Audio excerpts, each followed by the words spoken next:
Right, I'm going to tell you a story about Paul Sykes and the botched robbery in Haverton Hill. So this is Haverton Hill. Hartlepool's over that way. Middlesbrough's over that way. So here, in 1973, it used to be a betting shop. So the shop was just about there. So Paul Sykes, from the age of 17 to 30, so he was actually only out at large for 9 months. And in one of them periods in 1973, he came here, just about here. There used to be a car park there, so he's parked his car, went into the Haverton Hill betting shop, had them over for X amount of money, come back to his car and went away. But you should never underestimate the predictability of stupidity, because the reason he got caught was he actually, in his car, he had boxing gloves dangling from the mirror, and the betting shop people said they caught enough glimpse of his car to say that they had boxing gloves. Obviously they put that together, 2 and 2 with Paul Sykes, and he got 5 years. So that was in 1973, probably when he should have really turned over.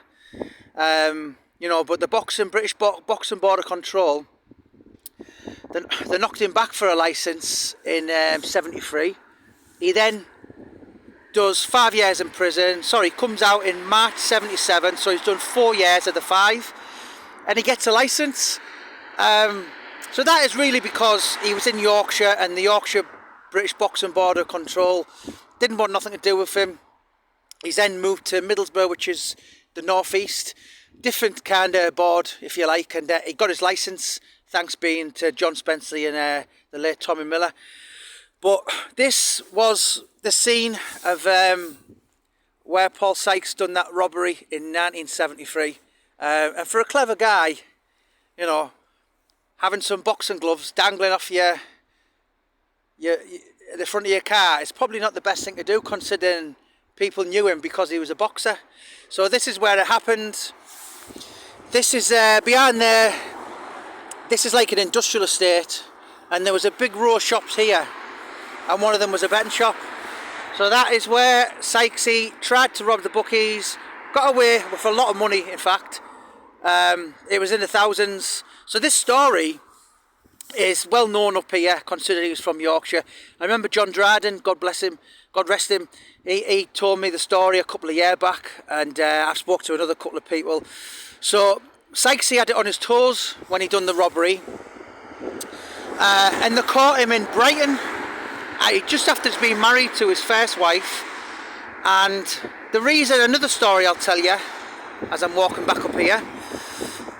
So how he got caught from when he done the bookies, obviously he was a fugitive and they wanted him, but he went and got married to a lovely lady. I won't name her, but she's a lovely girl, one of his three wives, and they went in Brighton. It was a brief marriage, obviously they had a son at the end of it, but they were put up by a couple in Brighton, and the couple had a cat. Now this isn't nothing to do with the Charles Bronson kind of skinning a cat in prison, Walton Prison years later, what a lot of people talk about. So the couple that were putting Paul up and his new wife, they had a pet cat, and they were more friends with the wife.